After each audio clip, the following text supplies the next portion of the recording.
Hello and welcome back. It is Monday. I am Mr. Sisotris, and this week I wanted to talk about my favorite book genres.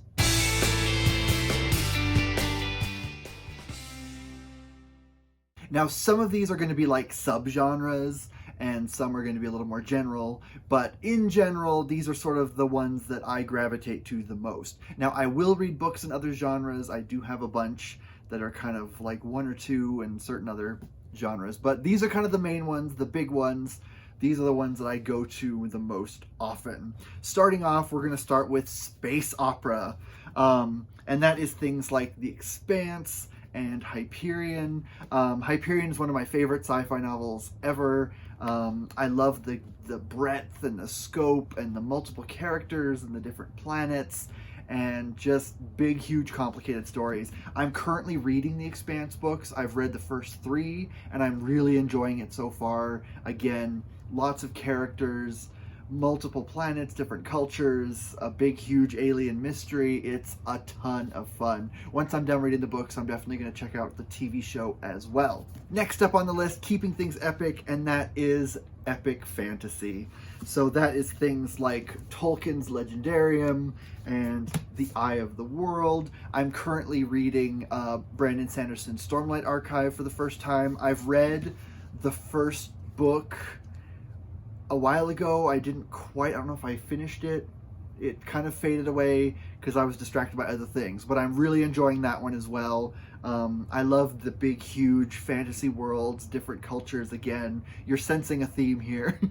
I just love big, huge stories with tons of characters and lots of interactions and lots of wackiness. Next up, this is still kind of epic, but maybe not always, and that is classics. I love classics, and I know classics is a really vague general term because it includes a lot of other genres as well, but I'm a sucker for like the 19th century books, especially if they're really long and complicated. I love the modernist stuff as well. The 2 that I chose as examples of this one is Middlemarch by George Eliot and David Copperfield by Charles Dickens. Both of these are chunky books, but they're just wonderful. Again, tons of characters, lots of long character arcs, and lots of explorations of like humanity and emotions and the complexity of relationships and growing up and changing and all that fun stuff. And I just love it. Next up, this one isn't epic in any way, and that is cozy mysteries. I love these as kind of a break between bigger, huger novels. I'm currently reading Louise Penny's Gamache series. I'm on the 4th book right now, and they're just great. It's a small town in Quebec. It's, a weird cast of characters, a bunch of eccentric people, and it just has kind of a vibe that I just really, really love. Another one, and I don't know if this counts as cozy, but it's Anne Cleaves' Shetland series. It was also made into a really good TV show that adapted the books really, really well. These are cozy for me specifically because when I think like storm-tossed, cloudy islands, in the UK, filled with mysteries, it's a cozy vibe for me. I don't know, maybe it's the fact that, when everything's kind of rainy and dreary and cold and windswept and dramatic, you can be inside with a fireplace and look out and all that stuff. But this is another series. It's so good. I just love it. The vibes are perfect. Another one that I love is magical realism. 2 great examples of this are Gabriel Garcia Marquez' 100 Years of Solitude and Isabel Allende's The House of the Spirits. Again, long character arcs, very epic in scope, but it's just got this very particular kind of vibe that is it's really difficult to explain. There's magical elements, but it's not magical in the way that it would be like in a fantasy book. It's more just like, this is just the way the world is, and it's not commented on by the people around it. So you'll just have kind of mystical things happening, and it's just a part of the world. And I did a whole video on magical realism to try and explain it, and I don't know if I did a great job, but you can check that one out if you're interested. But magical realism is wonderful, and this is one that I definitely want to read more contemporary authors in this genre. All right, next up, my next genre is Gothic.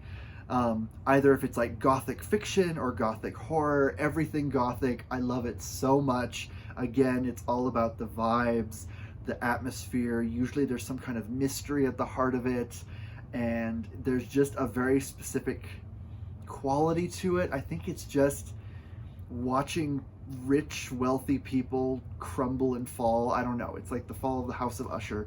I love it so much.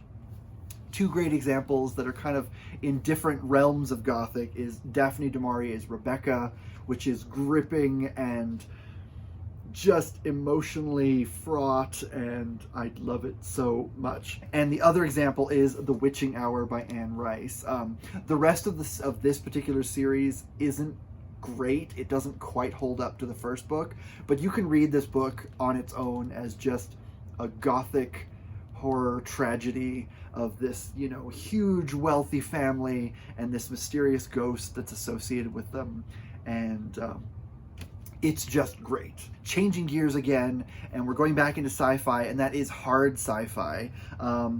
This is a subgenre that just works with my brain for some reason, I don't know why. Great examples is Kim Stanley Robinson's Mars trilogy and Mary Robinette Kowal's Lady Astronaut series. It's sci-fi, but it's very rooted in like what is possible, what is realistic, what is plausible, kind of based on the technology today.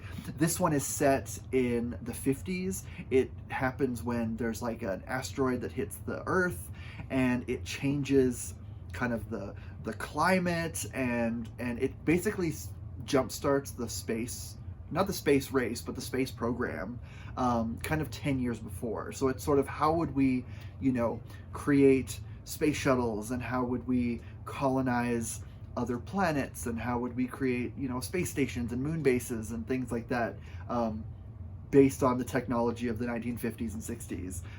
There is a fourth book coming out soon, and I am so excited because I love this series so much. It also has a really sharp character focus that I really, really like.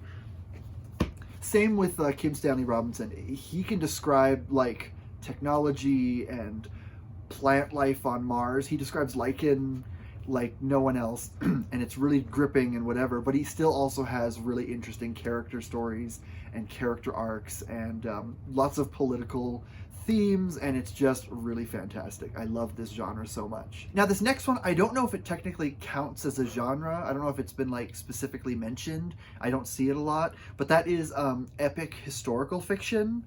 And two wonderful examples of this are Edward Rutherford's Sarum and James A. Michener's Hawaii. These are both massive books. What it is, it's basically you take the history of a specific location and you start as far back as you can, and you follow sort of different family lines through the centuries. Each chapter is like a different era. And so you see like these people, and then you see their descendants, and then you see their descendants, and you see kind of how things change over time, how cultures develop, how, you know, basically just how the world changes and how the culture of this area changes or doesn't change based on the passage of time. James A. Michener is a big favorite of mine. I've read a ton of his books. Another great one that he has is called The Covenant, and it's the history of South Africa, and it's really unflinching. He looks at, you know, the colonization, he looks at apartheid, he looks at sort of, you know, he doesn't sugarcoat anything, but he just kind of looks at the complexity of sort of everyone and the families that are involved. Edward Rutherford, his stuff can be a little drier. Michener is a lot more kind of like, he's American and he's English, so, you know, but he's got more of this kind of pioneer spirit and the epic sweep, and, you know, very big and whatever. And this is more looking at sort of, you know, the minutia of like culture and people and language and how things change over time. and it's great. I love this. He's written a couple other books. He does one called Ruska, which is set in a town in Russia throughout the centuries. He has a duology set in Ireland. He has one called London, which focuses on like the history of London through ever. But just, I don't know, they're really gripping, and it's more like a collection of like interconnected novellas, where each novella is set in a different time period, but it follows the descendants of characters, or even sometimes the same characters when they're older. So there really is a through line throughout, but it's a genre that I love, and it's a lot of fun. Next up on the list is mythology retellings. Two of my favorites that I've read are Madeline Miller's Circe and Vaishnavi Patel's Kaikeyi. These are both, they take characters, actually both take sort of, female characters from mythology, one from Greek mythology, one from Hindu mythology, and they sort of tell their story in a way to make them more complex, fully realized characters. In both the Odyssey and in the Ramayana, Kaikeyi and Circe are both sort of either obstacles or just plot points that sort of exist to move things forward. And in these books, we really get a sense of them as sort of complete, whole, complicated people with flaws and admirable goals and failures, and it's wonderful, and I love these so much, and I will never get tired of mythology retellings. Also, we need more mythology retellings that aren't just sort of Greek and Norse. I would love to see more mythology retellings from other cultures in the world, because we need it. We really, really do. So good. Next up, and this one again kind of dovetails with classics a little bit, but that is sort of literary historical fiction. Two great examples are Pachinko by Min Jin Lee and then Beloved by Toni Morrison. These are sort of, they look at, the past through a literary lens. This one looks at sort of a family over time. This one might also count as sort of epic history. It doesn't have the same sweep because it's more focused on sort of the daily lives of the characters and their inner thoughts rather than like a culture as a whole. But you do get an insight into sort of, the Korean people living in Japan. And then Beloved, of course, is a really incredible novel. This is one that you can read 10 times and get something different out of it each time. It's looking back at sort of the scars of slavery in the United States, the wounds that it left on people's souls. And this also counts as sort of gothic fiction. You've got a ghost in here. And this is one of my favorite books ever.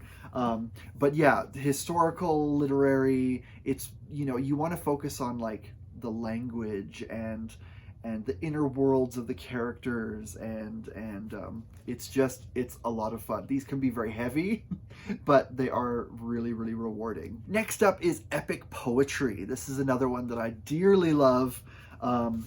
You've got like the Odyssey, Beowulf, all that kind of stuff, the Iliad, the Divine Comedy, Sir Gawain and the Green Knight. It's all fun. There's something about epic poetry that I don't know, it just grips me, because not only is, the language a big part of it, the poetic language, the poetic rhythm, the meter, all that kind of stuff, but you've also got this sort of larger than life story with sort of epic characters. And epic poetry is really the basis for sort of epic fantasy. So much of epic fantasy sort of comes from things found in epic poetry, and I think that's why I love it so much. But it's great, it's a lot of fun, and I love reading different translations of the same story because you can get different things out of it each time. I have like 6 versions of the Odyssey, and each one, like some are a lot more dry and more sort of correct to the original rhythm. Some take more liberties with it. Others sort of are a blending of those two approaches. And it's just great to be able to read the same story with a different voice each time. It's funny, when I was reading, not recently, but years ago when I read Paradise Lost by John Milton, I was thinking, it's like, oh, I need to find another translation of this. But it's like, Paradise Lost was written in English. there are no other translations. You know, everything else, most other epic poetry is written in different languages, and so you can translate it, and so there is that kind of variation. But with certain ones, especially if they're written in English, it's like, nope, that's, you get one copy and that's it. And then finally on this list is action thrillers, techno thrillers. This was kind of the genre that got me into reading originally with Michael Crichton. And they're so much fun. It's great to just have something that's just explodey and filled with, you know, technology and technobabble, and it's fun. Great examples of this are Double or Nothing by Kim Sherwood. The sequel to this, A Spy Like Me, just came out recently. This is a James Bond universe book. It's kind of a book that it's about other spies in MI6 looking for James Bond who's been captured, and they're just a ton of fun. Another great one, of course, Hunt for Red October by Tom Clancy. I have some issues with Tom Clancy's writing overall, because there's some books that are great and some that aren't. It's a little uneven, but Hunt for Red October is a classic for a reason. It's great. The movie is also really, really fantastic, but they're just fun escapist books, and I love them so much. Now, of course, there's a ton of others that I haven't mentioned, but those are usually ones where it's like I'll read one or two books in that genre and be like, okay, you know, this is good, but it's not something I like collect and seek out because I want more of that same kind of thing. These genres that I've listed are the ones that I sort of go to time and time again, and I don't know, they're what works for me. They fit with my brain somehow, and they're really gripping and a ton of fun. So with that, I will let you go. I'll see you next week, and in the meantime, happy reading. Bye.